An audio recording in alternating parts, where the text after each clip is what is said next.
So Kate, we're ready to go when you are. We're still missing Brad. I think Kathy is making a phone call here, but other than that, we're ready to go. Brad's laptop is dead. He's trying to get it plugged in, so he'll join us soon, but he said, go ahead and get started. Okay. Okay, all right. Good evening. I'd like to call the July 19, 2021 Forest Grove School District Board of Directors meeting at 5:31. Roll call of board members. Mark Everett. Present. Brad is going to join us. Val. Here. Narcy. Here. Kate Grandusky here. The school board will hear public comments for unscheduled public appearances received through the designated email address, which is publiccomment@fgsd.k12.or.us and is on the district website. Comments will be read by district staff at the appropriate time on the agenda and will be limited to 3 minutes. The flag salute. I pledge allegiance to the flag of the United States of America and to the republic for which it stands, one nation, under God, indivisible, with liberty and justice for all. Approval of tonight's agenda. Wait a minute, introductions. Who's on for introductions? There. Well, we got Mark and Val and Narcy are here. Who else is on our team? John Mark O'Neill, Hughes. Assistant Superintendent. Mark Hughes here, Director of Facilities for Sodexo.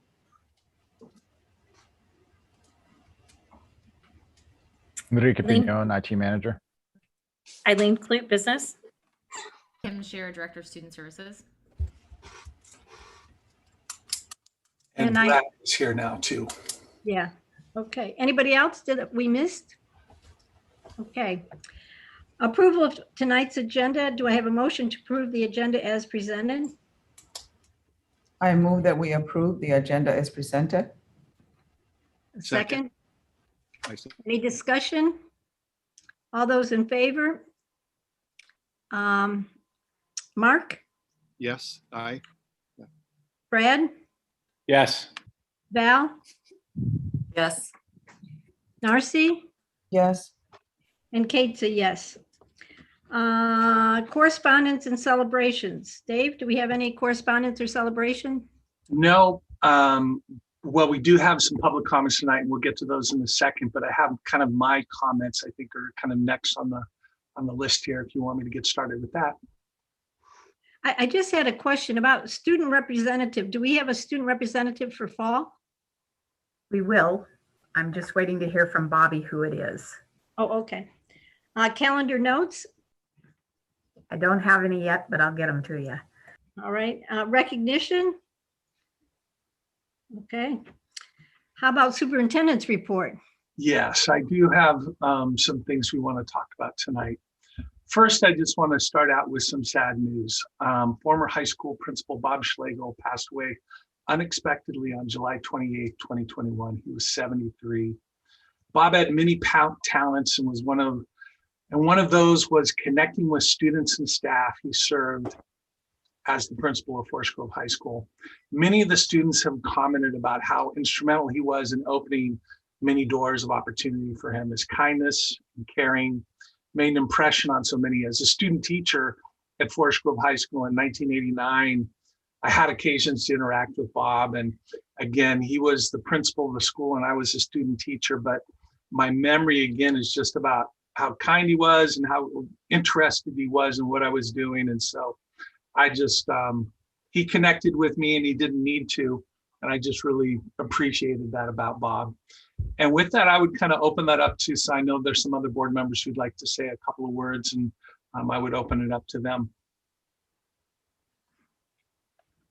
Well, I mean, I'll speak. Bob, you know, I worked at the high school and Bob, I was teaching at the high school at the time and teaching science, and Bob was just a great principal. I moved from the classroom to administration, and one of the things, you know, I always remember about Bob is that when I moved to administration, I went to Milwaukee High School and then out to Banks. I always called him. I could always call him and ask him questions. And so he was really a good resource for me for many, many years. So.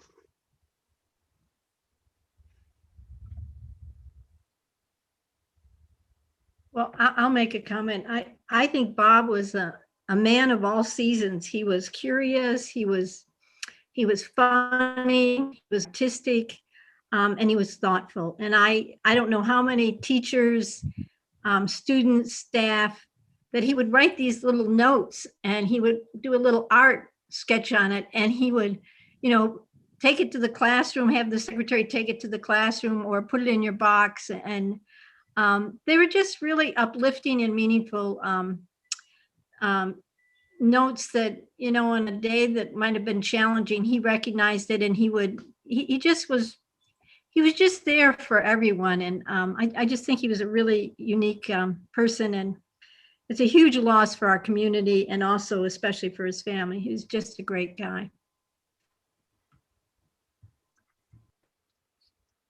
Okay. Again, I think was a loss to our community, and just feeling sad about that today. Next, I want to talk, we're currently working on our decision about what our expectations for mask wearing will be in the fall. The CDC and Washington County Health are both recommending masks for unvaccinated people in our schools. We don't disagree with that recommendation. If you are unvaccinated in our schools, we strongly suggest that you wear a mask. This is what ODE is also recommending in their guidance. What we're beginning to question, though, is whether we are going to mandate the mask wearing. We have left choice out of this decision since the pandemic began, and last week the statistics in the county were low. We stood at 28.7 cases per 100,000 and about a 1.6% positivity rate. This week those numbers are ticking up, but I don't know kind of where that's going to lead. Will it continue? I'm not sure yet. With this in mind, we're leaning towards allowing parents to make a choice about what is right for their children. If parents are worried about the virus, they can have their children mask up.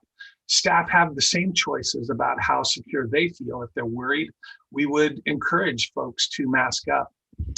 I'm planning on sending out some information in the next couple of days to our parents and to our staff with a survey to get back some information. I think it's important that we have some feedback from the folks in our community about how they're feeling about this. We'll use this information and what's happening in our county in the next couple of weeks and make a decision, hopefully somewhere around the end of the month, the beginning of August. I know there's a lot of folks who are anxious to get this decision, but I wanted to kind of give them an indication that we're leaning this way, but we still have some work to do. And then before I leave this topic, though, I just need to make a disclaimer because since March 12th, 2020, we haven't been in control of this.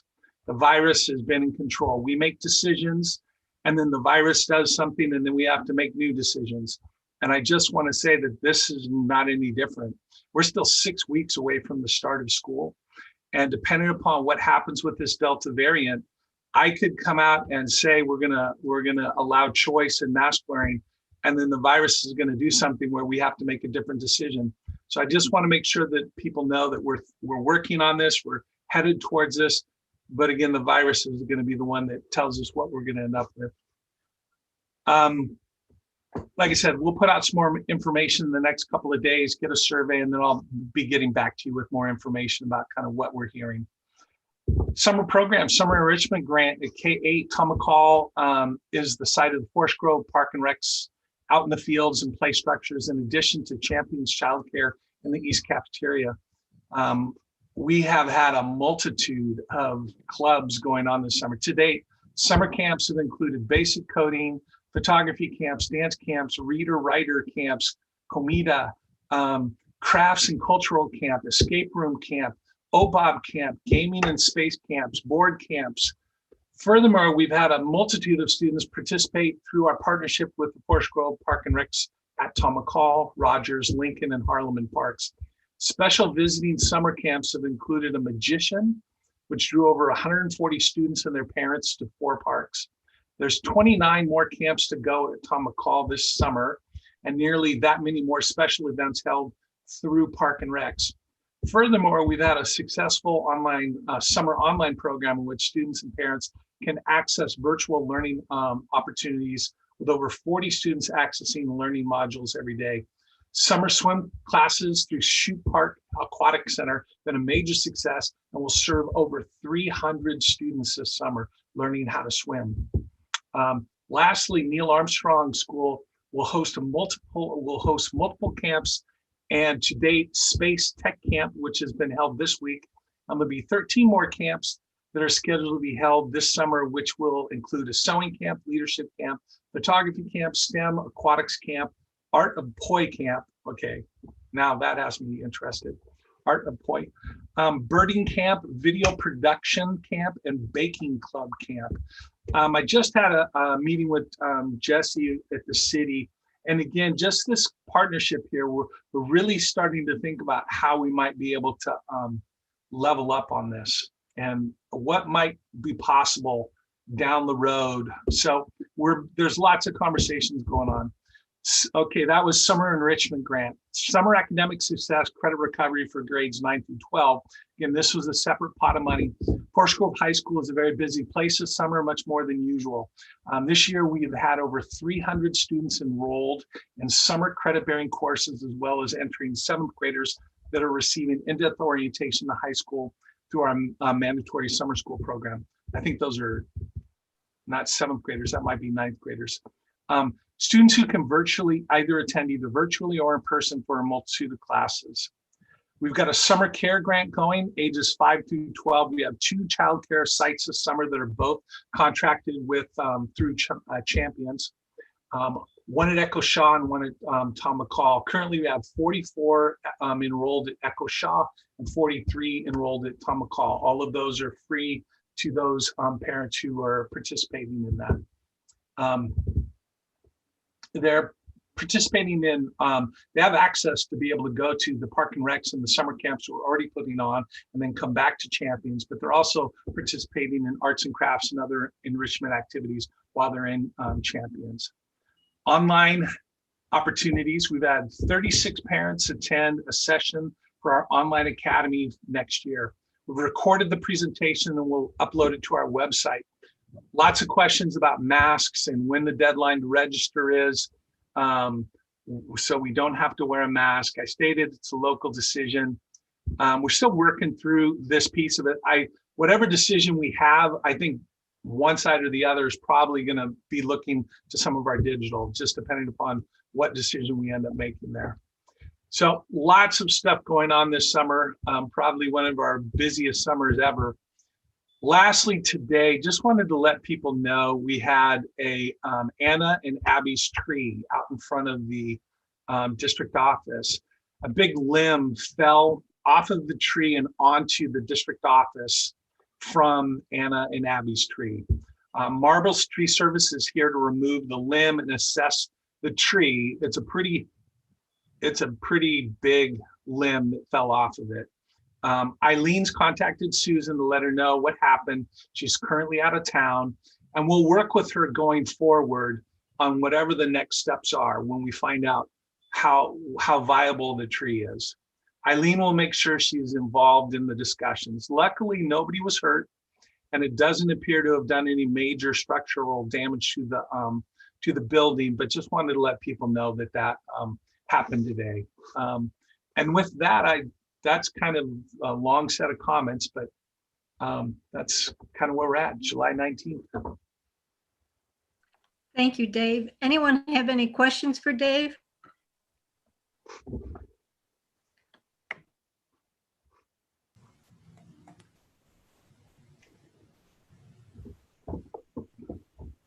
I think you're muted, Kate. I am. Okay. The board appreciates community members sharing information during public comments. Public comments should be submitted through the designated email address and will be read by district staff. Public comments will be limited to 3 minutes, as is the protocol during in-person board meetings. Public criticism or complaints about school district personnel is not allowed at this time. Are there any comments that have been received? Yeah, and I'll start and then we're going to kind of rotate. We're sharing the wealth today. So the first one is from Shane Richards. Good evening. I would like to give my vote for no masks in Forest Grove School District. I honestly don't believe they help. In fact, I believe they do more harm than good. Thank you. The next one is from Becky Olson. I do not support masks in schools. If my opinion helps at all, my son will be attending Forest Grove School District in the fall, and he will not want to attend if masks are mandatory. The next one is from Aaron Lloyd, and it's an article that they sent from Mercola.com. So I will forward that to the board after the meeting so you can read the article. The next one is from Eli and Lindsay Richardson. Dear Superintendent and school board members, thank you for all your efforts in bringing our children back to school in person. My children are excited to come back to school this fall. However, they do not want to wear masks. Please do not make them wear masks mandatory for anyone at school or any kind of school event. I feel that wearing masks is physically unsafe and unhealthy. Furthermore, it stifles emotional and social health. Please let our children return to school and events without masks. This one is from Melissa Savas. I have 2 kids in Forest Grove School District, and I am really against making children wear masks to school this upcoming school year. Children have an extremely low chance of getting COVID, and research is now proving that they are not spreaders either. I also do not agree with segregating the children by saying if you can prove you're vaccinated, you don't have to wear a mask. That is not okay to make them feel bad for their family's choice not to receive a shot that is not FDA approved or tested on anyone younger than 18. We do not segregate the children or adults for that matter who, for whatever reason, have not received this vaccine. Please do not go through with the flow. It should be a choice of each individual family. Okay, I have one more. This one is from Jeff and Marcy Crowell. Dear district board members, our daughter will be in the 2nd grade and is looking forward to returning to Dilley this year with the hope that it will look like the same Dilley she left during kindergarten in 2019. Unfortunately, we were unable to attend the July 19th meeting personally, but have written this letter to share our thoughts and stand up for what we believe is best for our child's physical and mental well-being. We are asking the board to lift the mask mandates for all students beginning with the 2021 school year. If there is anything these past 15 months have shown us, it is that children are not at a significant risk of COVID, nor are they major vectors in spreading the virus. When the pandemic began, the lack of knowledge about COVID-19 justifying masks, but that excuse has since vanished. It either became clear long ago that the virus is less dangerous to children than the flu, and that keeping schools open poses minimal risk to spreading of infections. Masks are dehumanizing. They erase our facial expressions and discourage communication. Children need to see what adults and other kids are feeling. Part of socialization comes from reading and interpreting the facial expressions of others. On the simplest level, kids need to see smiles. They cannot be reassured enough that there is joy in everyday lives. Masks are encouraging our children to live in a constant state of fear, considering what their thoughts may be when forced to wear masks. I can't breathe this air because it makes me sick. I'm going to get in trouble for not wearing a mask. Children must come first. When it comes to kids, masks are the best for the mind, body, and spirit. Let adults protect themselves as they see fit, and let parents decide whether masks are appropriate for their children. I hope to see you join other school districts in lifting mask mandates. They list Westland, Wilsonville, Canby, Medford, Crook County, Redmond, Silverton, Dallas, Pendleton, Newburgh, and Staten. Thank you for your consideration. Okay, I'll turn it over to Eileen. All right. So the first one I have is from Amy Patton. It says, Dear Superintendent Parker and school board members, we are writing to you all today to encourage the board to adopt a return to normal for the 2021-22 school year, like many other Oregon school districts have done. The children in our community sacrificed so much this past year and a half for our community. Even though the science now shows that they themselves are at extremely low risk for COVID-19 transmission, all adults who can and choose to be vaccinated are vaccinated. It's time we put the students in our community first. It's imperative that our kids return to school this fall without masks and a normal schedule. They deserve to see each other smile, see their teachers' faces, and enjoy a normal school year. The science is clear that our students can attend school in person without masks. Please look to Westland Wilsonville School District, Silverton School District, and many more who are putting their students first as an example. Sincerely, Mike and Amy Patton. And the next one is Alexandra Roth. And it says, please don't force our kids to wear masks next fall. Allow those who want to, but don't force them. They can go everywhere else without masks. Let's not make them wish they didn't have to go to school after so long of longing to be back. This one is Amber Archambault. It says, I'm writing as a parent of 2 FGSD students. I'm here to say I want my kids to go back to school mask-free come this fall. I don't support mask wearing as it's toxic. It has been proven to be full of bacteria, causing illnesses for our kids. What we need is to have an education. Masking is just hindering our children from breathing properly. This has gone on long enough. It's time FGSD stands up for our students and allow them to come to school with their beautiful smiling faces, showing and allowing them to be kids. Kids need to be exposed to other children to build their immune systems. As someone who has worked in the medical field for over 16 years, I 100% do not support masking children. It increases their chances of illness. It's also causing a lot of psychological effects. It's time for no more masking at school. I want no masks and all 5 days come fall. And COVID vaccination should not even be suggested or required, as it is an experimental vaccine. We don't know the long-term effects, and I am not willing to put that in either of my children's bodies. So with that said, I don't want to even hear that it will be required in order to be mask-free, because it's unethical. No more masks. This one is from Jackie Timmons. It says, hi there. I'm a parent of a child attending Harvey Clark's elementary school. I'm writing as a concerned parent for the kids in our community. Masks should not be worn in school, or at least be an option for those families who want to. I assume you'd segregate vaccinated kids with unvaccinated kids in the fact that you wouldn't require vaccinated kids to wear masks, therefore making kids wearing masks uncomfortable and confused while seeing others not wear masks. As Americans, we have choices. Our body, our choice, right? Let families make their own choices. If we are wanting to unite our schools and families, mask requirement is not going to help. I believe this will be another thing to create more division within our schools. If families are uncomfortable with no masks, they have an option for online. I am uncomfortable with masks being required. As you know, 70% of the community as a whole in Oregon is vaccinated. If what we are being told is correct, there should be no more reason to have masks anywhere. Those that have the vaccine are protected, and those who aren't are choosing at their own risk. That's America.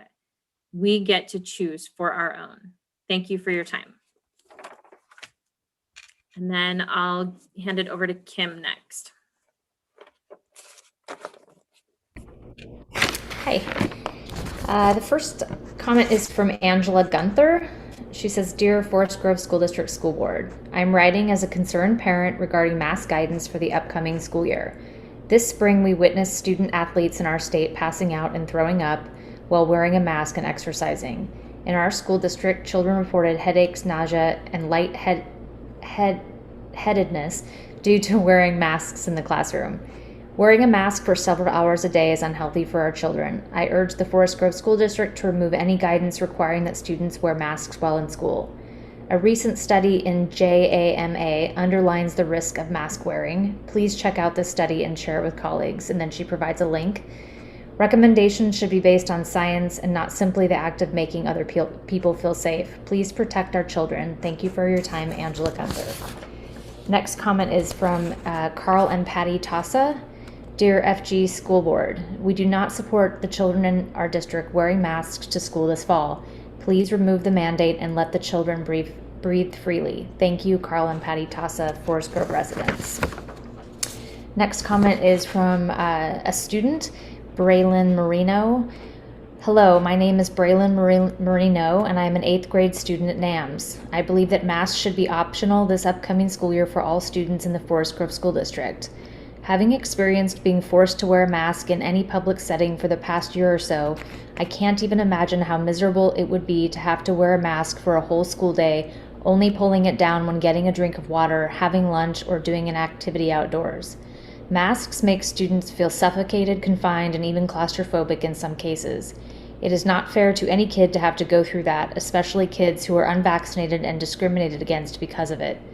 Many families that I know have pulled their children or are considering pulling their children out of the district schools, which I completely understand. Thank you, and I really hope that we can get back to a normal school year with no restrictions in the fall. Sincerely, Braylon Marino. Last comment I have is from Aaron Lloyd. Greetings. I am writing to voice my strong opinion in opposition to masking school children in the 2021-22 school year. As by now you should be all aware, it has been found that children are not spreaders of COVID-19. The reason some children may test positive and yet present as asymptomatic is because the viral load in the body of a child is insufficient to cause symptoms and is therefore present in such an insufficient amount that they are unable to shed or spread the virus. Not only that, but masks are so harmful to children. They are unable to see and read facial expressions and become stunted in their growth socially. It causes them to feel separated and isolated from the other children, which can lead to psychological harm. They are rebreathing their own CO2, which can cause a multitude of symptoms, headache, fatigue, difficulty concentrating, to name a few. How are they supposed to excel in their schoolwork feeling this way? And because they repeatedly touch, adjust, or even drop their masks, the masks become contaminated with other bacteria and viruses that can further tax their immune systems or make them sick. And for what? Children are not spreaders of this virus. Additionally, masks don't work. So what or who are the masks protecting? No one. That is why mandating that children wear masks is only not helpful but harmful, and why I urge you to drop the mask requirement. See references below. Thank you, Erin Lloyd. And then she provides 3 references or links. And I will pass it on to John O'Neill. Thank you, Kim. The first comment is from AJ Gustafson. Beth Gustafson wrote, "My daughter would like to submit the below to the board from a young student perspective. Thank you. Forest Grove School District, over the past year and more, people have forced us to keep masks on. I was so happy to go back to school when it started again, and I wore the mandatory mask my 2 days, but it was very hard. I have asthma, and every day on my half days of school, I came home with horrible headaches. I won't be able to attend full days of school if masks are mandatory again. It's not healthy for me or for any other kid. It is not fair that I cannot go to school and see my friends and teachers because of a mask. Please think of kids like me and make masks optional for the school." Again, that's A.G. Gustafson at Tom McCall. From Stephanie Hinton, "Good evening. My name is Stephanie Hinton, and I have a child in 8th grade at NAMS and a child in 4th grade at Dilley Elementary School. I'm writing to express my support for making masks optional, regardless of your vaccination status at Forest Grove School District facilities as soon as possible. I appreciate your time and everything you do for our children. Kind regards, Stephanie Hinton." Nathan Agilsov writes, "I'm providing comment in regard to the issue of masking students in school. I have significant concerns about the current mask policy in place.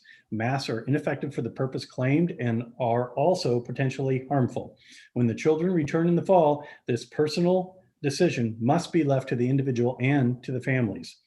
Putting children's faces behind masks hinders their ability to effectively communicate with their teachers and their peers.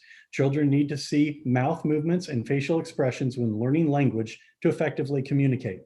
I understand there are members of the community that are more comfortable continuing to wear a face covering. I fully support the option for those who want it, but don't believe it is in the best interest of students to make it mandatory or policy. The district has also given students that are not comfortable returning to school the alternative option of continuing virtually distance learning. It is not the school's district's role or responsibility to police debatable health practices. However, or rather, it is to ensure that viable educational opportunity is provided to the public. The districts have now been afforded the ability to adopt policy locally. Requiring masks at this point sets a political tone for the district that has no place in school. It is my hope that my children can continue in the district and that we can continue to be part of this community. My fear is that the mask concerns by parents will continue to not be taken into consideration. I will unfortunately be forced to look elsewhere for a more accepting district or alternative option. I encourage you to take some time to review the links to the studies I've provided. You may find these helpful in understanding the need to unmask our children. And again, that's Nathan Aglezoff. From Heather Juneman, it says, to whom it may concern. As of June 30th, Oregon no longer requires mask distancing or limitations on the number of people at events in stores or in restaurants. This isn't being done because Oregon is being reckless, quite the contrary. Rather, Oregon is opening because with the high vaccination rates and overall immunity, the risk of COVID is now far less than the risk created by keeping these limitations in place. Example, mental health, physical health, happiness, the economy. We expect the same of schools. Mass distancing cohorts and overly burdensome quarantine measures are not minor inconveniences to students. They create unnecessary barriers with great impact, mental health, socialization, and learning environments. Schools should also discontinue these unneeded restrictions. For our school-age kids, 0 to 19, cases have fallen at the same rate of all, greater than 70% since mid-April peak. Hospitalizations even faster, approximately 85% for 0 to 19 versus 50% for those over 19 years old. And deaths remain almost zero since the beginning of COVID for 0 to 19. Moreover, hospitalizations for Oregon kids 0 to 19 fell to a number so low, it is fast approaching zero, less than 0.2 per 100,000, while the rest of the population is approximately 5 per 100,000. Kids remain among the least affected group by COVID and the most safe from negative COVID outcomes. Using hospitalizations as our measurement for COVID safety is the most logical, as it is the best indicator of COVID outcome risk and is now on par with influenza for Oregonians and falling fast. Please allow the students to return to full, normal, unrestricted pre-COVID in-person education and extracurricular activities for the 2021-22 school year. Just like we have seen Oregon do away with these restrictions outside schools for good reasons, schools should discontinue the unneeded restrictions for good reasons. Thank you, Heather J.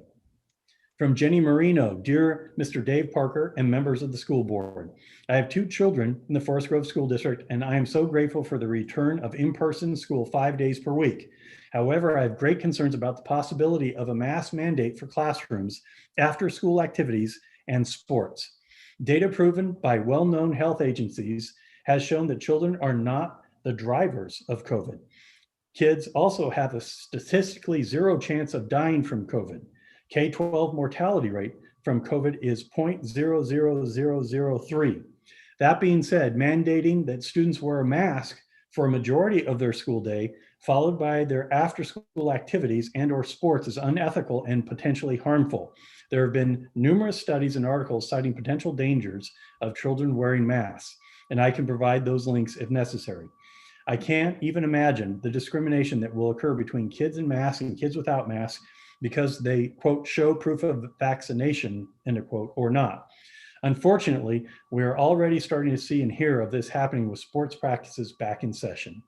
There is a nonverbal teaching and learning component that we mustn't forget about, a smile or a facial expression that says, you can do this, or I don't understand. This communication is lost without a face covering on.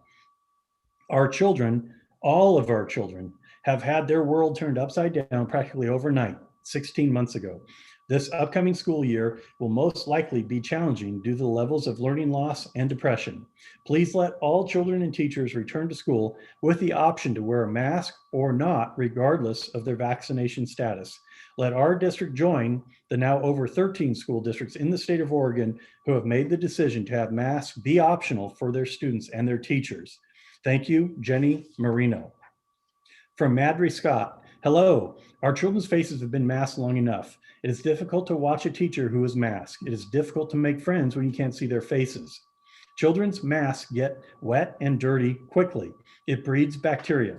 How can that be healthy? All vulnerable people who want to vaccine for protection now have it. Kids are not scientifically to be affected by COVID. Our older population is now protected. The kids have sacrificed enough.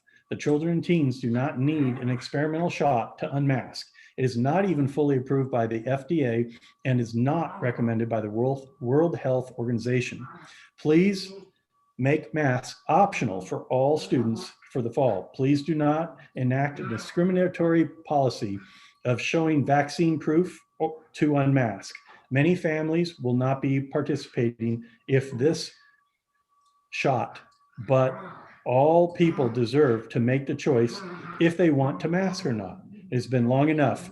Please let the students and families make their own decisions. It is the only option that will please everyone. Neighboring school districts have come out and said masks optional for all students, staff, and teachers. Please look at the data on this one and let the students be students again. Thank you, Madry. And she says, I have one daughter at each level and I have seen the sad effects of isolation and masking for school and sports. Enough is enough. We're all done. And then the last comment from Michelle Kind. I understand a meeting is coming the 19th. I cannot attend and my children have graduated. I still am 100% against masking any students that do not want to be masked. The masks are not effective enough to warrant use. These kids need to get back to a life as we knew it. Again, sincerely, Michelle Kind.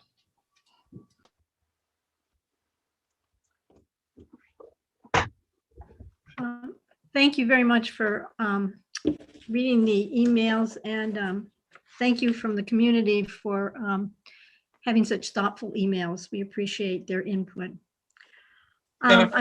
Kate, I might just say two things. One is that we work closely with, I meet with Washington County Health every week. So we're meeting with doctors and the rest. Whatever goes into this decision, you can be sure that it'll be through a lot of communication, and we'll get the feedback from parents where they're at. And then, but we'll also always be using the science. So just, there's a lot to figure out over the next couple of weeks here, but we'll go out and get the information. Brad. David, is this going to be a superintendent decision, or is this going to be a board decision? So the way I see this is an administrative decision where we're choosing the policies. I think I want to keep you informed because again, parents will want to reach out to the board to ask questions, that kind of thing. But for me, this is us making a decision about our policies. And that to me says an administrative decision. Now we could, I mean, if somebody sees that differently, I'm open to that conversation, but that's kind of the way I see this. No, I just wanted to clarify that because that's the way I see it too. That's a policy decision. And I think the school board's going to maybe input, but the final decision it falls with the administration. Correct. Thank you, Kate. Okay. And I agree with what you said, Dave and Brad. We're going to move on to the consent agenda. The consent agenda is made up of routine, non-controversial items to be voted on under one motion. Are there any items within the consent items a board member or the superintendent wishes to discuss separately? Do I have a motion to approve the consent agenda as presented? So moved. Second. All those in favor? Oh, discussion. No discussion. All those in favor? Mark? Yes. Narcy? Yes. Val? Yes. Brad? Yes. And Kate is a yes. We're going to move on to action items, the Neil Armstrong Middle School boiler replacement, and Eileen is going to present that.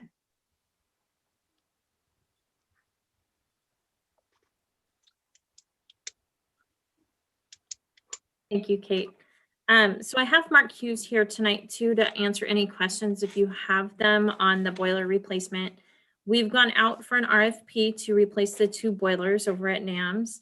These 2 boilers are starting to be deteriorated and no longer have parts available that are easily accessible. In the winter, they typically have difficulties firing up and starting in the mornings, which causes delays in heating over at that building. And it's also what causes that kind of gas smell every once in a while when the boilers have that kind of blurp in the mornings. So these new boilers would be high efficiency machines and would be replaced this summer.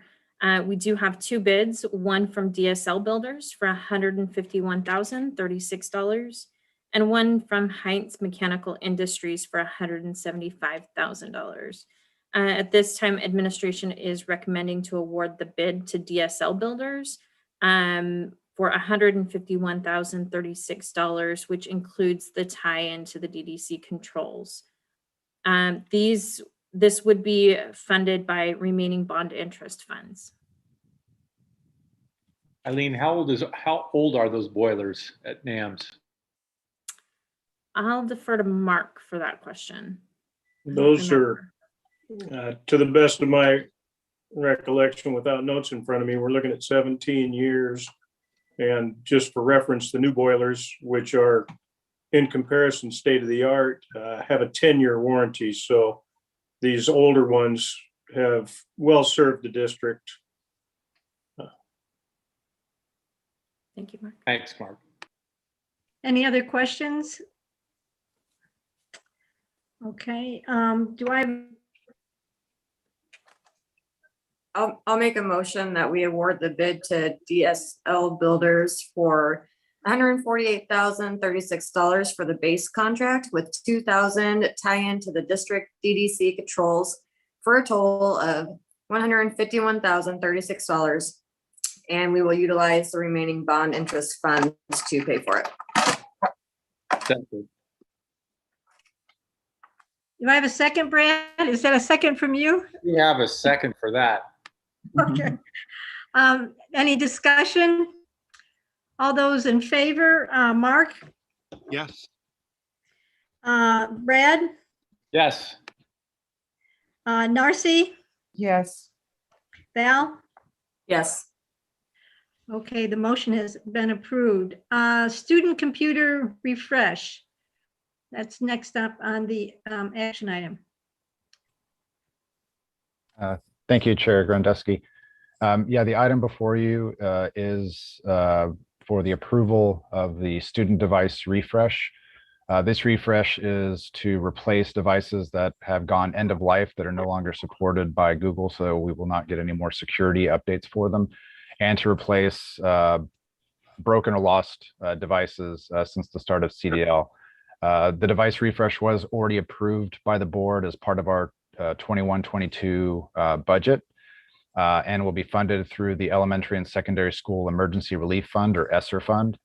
And potentially there's a new grant that became available called the Emergency Connectivity Fund, which will be applying, but we'll know whether or not we'll be able to offset some of the costs with that grant, as well as with ESSER later in the year after the application period ends for that.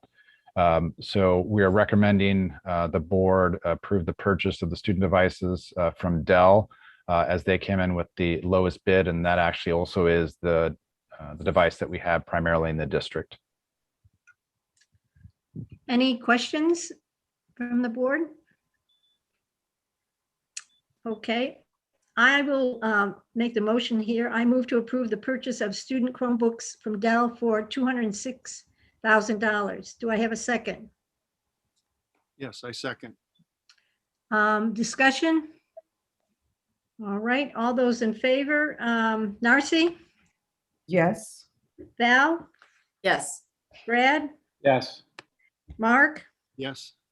and I'm a yes also. The motion has been approved. Future action items. the 2021 long-range facility plan, which Dave Parker will talk about in the future, right, Dave? Yeah, so tonight I just, you got in the board packet the updated long-range facility plan. In the fall of 2020, the district embarked on a process to update the 2017 long-range facility plan. The long-range facility plan basically is a synthesis of three kind of considerations. One, what are our needs with our educational programs? What do our existing educational facilities give us? What are the new things that may emerge that we need? Enrollment and capacity, trying to understand where our capacity is over the next 10 years. And finally, it takes into account our facility condition because our buildings are continually getting older. And at some point, we want to create a system by which we have new schools coming in and older schools going out. And we're talking about like 100-year plan with this. The long-range facility plan is basically a 10-year plan, but it kind of takes into account a longer time frame. The process included a district leadership team, a community focus group, and 2 community-wide outreach sessions. When we originally did the long-range facility plan process, it was known at that time we would need to come back and do an update. We're currently looking at when the next bond happens. So it'll be in the near future here, so we needed to go through and make sure we updated this. Between 2017, enrollment, program, and facility conditions have continued to change. So we needed to take a look at those things. This spring, the community focus group met to provide input into this long-range facility plan. The group was composed of parents, community, school board members, local jurisdiction. Brad and Chair Grandusky were the kind of representatives for that group. Primary focus that we really needed to look at was enrollment and capacity. We've seen some changes in enrollment over the 4 years. Deferred maintenance, creating a plan that can kind of accommodate long-term replacement.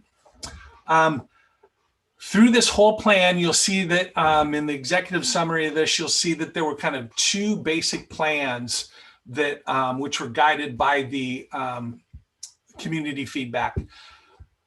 Both of the plans, I think, take into account this continue to expand preschool, improve our ability to provide alternatives for students who need a different learning environment than our traditional high school. Deferred maintenance at every site. I mean, the estimate of maintenance is $41 million in these proposals, but that's only if Cornelius is replaced. If not, it's actually higher than that. The big issues, both of them have those same elements. The big issue between the two was how do we deal with this issue of capacity on both the east and the west side? The west side within 10 years will be over capacity by about 209 students.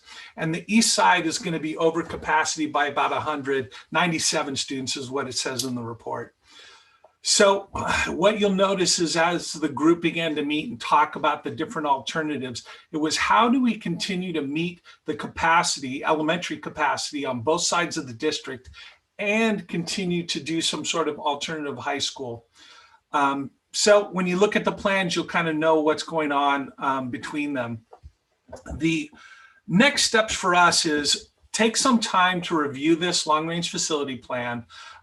Let me know if you have any questions that I can answer. And when I come back at the next board meeting, I'll answer those questions for you. We'll want you to adopt the long-range facility plan, but I also want you to know that our next plans are really to begin to do more outreach. We'll need to go out and do some professional polling and kind of find out this. I'm going to, in the fall, be out doing some more engagement with our community around some of these needs. I want to make sure that we do a good job of educating the whole community around what we're seeing as a need in the future. So the basic plan is take some time to review it. Send me any questions you have and we'll prep those for the next meeting. Questions I can answer now, though. David, I'm just wondering, then the plan is to go out for a bond. If we adopt this long-range plan, is that accurate? Yes, I think the needs that we see in the long-range facility plan definitely point to a bond. I think the question is still, we need to do a little bit more engagement with our community around exactly what, these two community groups definitely had kind of choices that they are recommending. I think we need to do some more work there too. So I guess the other question I have is, will enrollment affect our decision in the fall? Maybe I'm not understanding that question. I mean, if enrollment changes Oh, next year, will it affect our decision in terms of a bond? it could, although I don't think the increase in students was increased from where we are right now over time. So I don't think just if we're coming in lower, I don't think that necessarily totally changes that math. But I think the answer though there is, Brad, yes. I mean, that is something we'll have to look at. Thanks. Any other questions for Dave? In your packet is the future board items and any discussions on the future board items. Do you want to add anything? Okay, no one wants to add anything. If there's no other questions or comments, the next board meeting will be August 9th in person at the district office. And I have one other comment I wanted to make, and I just wanted to say to the staff and also to the other board members, it's been an incredibly challenging year. I really appreciate Mark and Brad and Val for running again. You guys have been a really good team in staying very focused on the students and the needs of the staff. And I just really appreciate it. And I know the community does. And at that, I'm going to adjourn at 6:22. We went 2 minutes over. Good job, Kate. Your first Great first meeting, back. Kate. Way to go. Have a good night.